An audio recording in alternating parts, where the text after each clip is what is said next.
ప్రేక్షకులందరికీ నమస్కారం. ఈరోజు మన స్టూడియోలో ప్రముఖ ఆధ్యాత్మికవేత్త, జ్యోతిష్య పండితులు ముల్లపూడి సత్యనారాయణమూర్తి గారు ఉన్నారు. గురువుగారితో మాట్లాడేద్దాం. నమస్కారం గురువు. నమస్కారం మనకంట.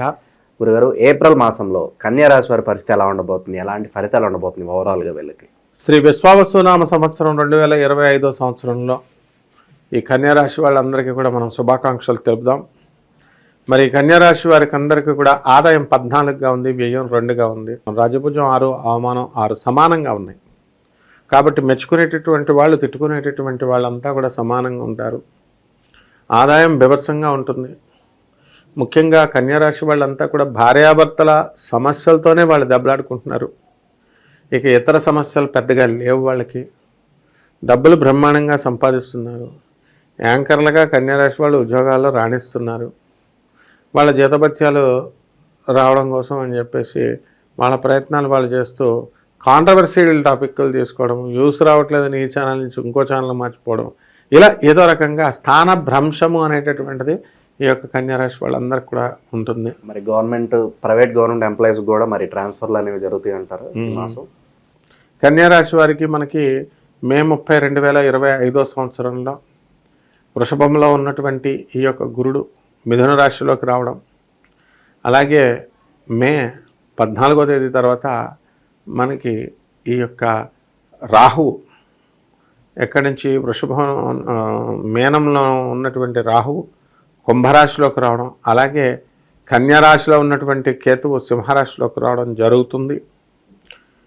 ఆ విధంగా ఈ యొక్క కన్యారాశి వారందరికీ కూడా విదేశీ యానాలు, విద్యార్థులు కూడా మనకి దశమ స్థానంలోకి వచ్చాడు కాబట్టి చదువులు బ్రహ్మాండంగా చదవడం, ఆర్భాటాలు ఉండడం జరుగుతుంది.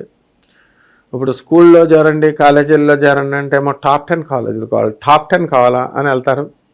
పోనీ వీళ్ళ తల్లిదండ్రులు వీడికి వచ్చే మార్కులు తక్కువ కదా అని డొనేషన్ కట్టినా వీడు చదివితే కదా వీడు, అందుకని ఆ టాప్ 10 పోయే, మార్కులు పోయే, ఇలా కొన్ని వందల మంది ఉన్నారు ఈ కన్యారాశుల్లో. అంటే మంచి కాలేజీల్లో సీట్లు తెచ్చుకుంటారు, అన్నీ చేసుకుంటారు, కానీ డౌన్ఫాల్. అలాగే పెళ్ళిళ్ళు తల్లిదండ్రులు ఎందుకు చేస్తారు? మంచిగా ఉంటారని చేస్తారు. వీళ్ళంతా పెట్టుకొని ధూమ్ధామ్గా చేసుకొని ఆ తర్వాత కనీసం 3-4 నెలలు కూడా అవ్వకుండానే వీళ్ళు గొడవలకు వెళ్ళిపోవడం, కోర్టులకు వెళ్ళిపోవడం ఇలా జరుగుతోంది. ముఖ్యంగా ఈ భార్యాభర్తల మధ్య గొడవలన్నీ కూడా ఇందులోకే కన్యారాశిలోకే వచ్చేస్తున్నాయి. వీళ్ళందరూ ఎక్కువ పర్సెంట్ వెళ్ళే ఉంటున్నారు. స్థిరత్వం చాలా తక్కువ అన్నమాట ఈ కన్యారాశికి, కానీ బుద్ధిబలం చాలా ఎక్కువగా ఉంటుంది. కాబట్టి వెంటనే ఏముందండి, మనమైతే అడిలిపోతాం అన్నమాట, అలాగా మగాళ్ళు అయ్యుండి కూడా.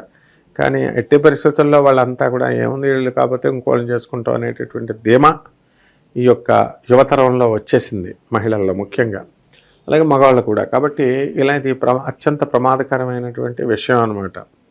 అలా పెళ్ళిళ్ళు చేసుకున్నటువంటి వాళ్ళలో నందమూరి తారక రామారావు లాంటి మహానుభావుడే ఎగిరిపోయాడు, వీళ్ళంతా ఆఫ్టర్ ఆల్.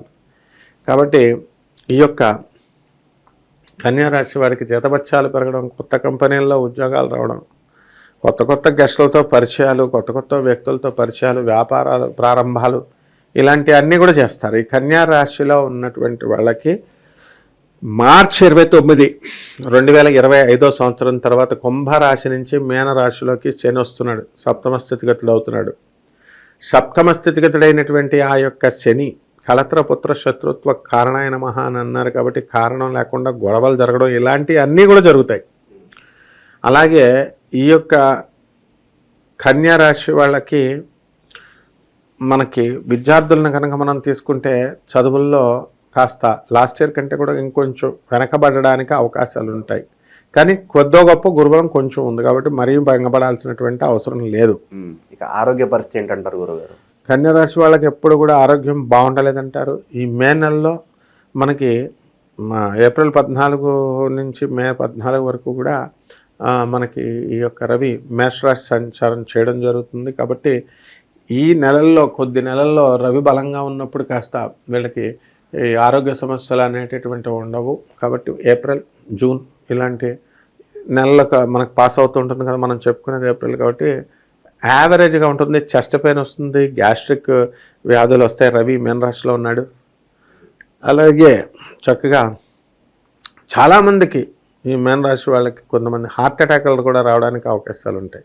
చాలామందికి ఈ యొక్క కన్యా రాశి వారికి మనకి హార్ట్ ఈ యొక్క గ్యాస్ట్రిక్ ప్రాబ్లమ్స్ వల్ల హార్ట్ అటాక్స్ కూడా రావడానికి అవకాశాలు ఉంటాయి. కాబట్టి వ్యక్తిగత జాతకాలు వీళ్ళు చూపించుకొని తగినటువంటి జాగ్రత్తలు చేసుకుంటే చాలా మంచిది. ఎందుకంటే నేను చాలామందిని చూశాను, నెగ్లెక్ట్ చేశారు, డాక్టర్లు చెప్పినా సరే నెగ్లెక్ట్ చేశారు. ఆ తర్వాత డబ్బులు ఎలాగో కట్టారు, యాంజియోగ్రామ్ చేసేటప్పుడే వాళ్ళు పైకి వెళ్ళిపోవడం అనేటటువంటి జరిగింది నాయన. గురుగారు, అలాగే పోలీస్ స్టేషన్లో కోర్టుల చుట్టూ తిరిగే వారికి ఏదన్నా గుడ్ న్యూస్లు ఉన్నాయా? కన్యా రాశి వాళ్ళు ఎప్పుడు కూడా వీళ్ళు కోర్టు స్టేషన్లు, పోలీస్ స్టేషన్లు అధికంగా ఉన్నారనమాట. వీళ్ళకి ఈ యొక్క జూన్ దాటిన తర్వాత గుడ్ న్యూస్లు ఉన్నాయి. వీళ్ళు కాస్త పోలీస్ స్టేషన్లలో ఈ యొక్క కోర్టుల్లో వీళ్ళు కాంప్రమైజులు చేసుకొని కాస్త బయటకు వచ్చేయడానికి అవకాశాలు ఉంటాయి. ఇక మరి సొంత ఇంటికి అలా నెరవేరడానికి ఎంతకాలం పట్టవచ్చు అంటారు వీళ్ళకి? సొంత ఇల్లు అనేటటువంటిది లాస్ట్ ఇయరే కొంతమంది చాలామంది కొనేశారు. ఇక మిగతా కొనాలన్నటువంటి వాళ్ళంతా కూడా మనం కొంతకాలం వెయిట్ చేయాల్సినటువంటి అవసరం ఉంది.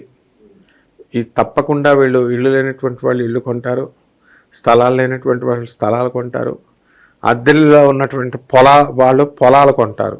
ఈ విధంగా అక్రమ సంబంధాలు అనేటటువంటి ఇందులో 0.1% మందికి వాళ్ళకి ఏర్పడడానికి అవకాశాలు ఉంటాయి.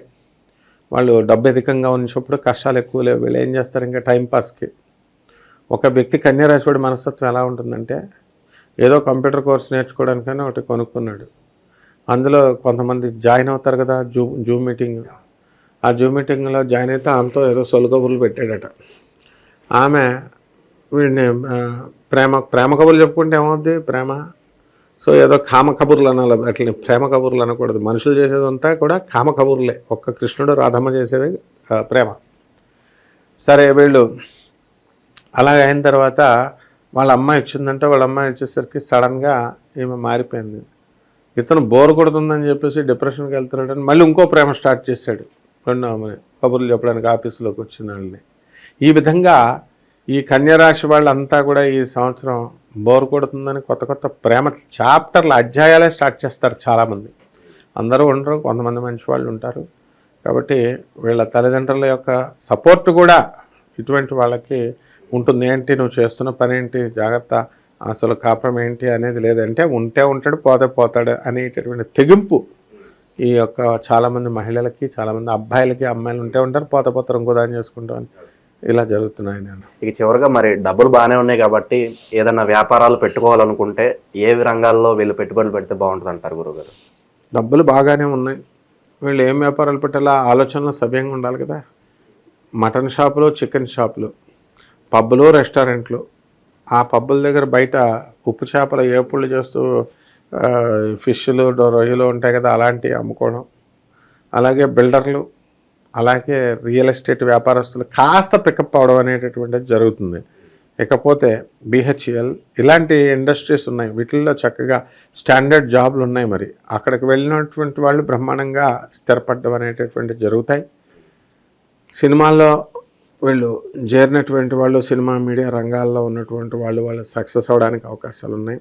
అలాగే సినిమా ఫీల్డ్లో ఉన్నటువంటి మహిళలు కానీ, పెద్దవాళ్ళు కానీ, వీళ్ళంతా కూడా వాళ్ళకి గుర్తింపు అనేటటువంటిది వస్తుంది. వాళ్ళు తీసినటువంటి చిత్రాలు అన్నీ కూడా కలెక్షన్స్ రావడానికి అవకాశాలు బాగా ఉన్నాయి నాయన. గురుగారు, ఇంకా మంచి ఫలితాలు పొందడానికి మంచి రెమెడీస్ అని ఉంటే తెలియజేయండి కన్యా రాశి వారి కోసం.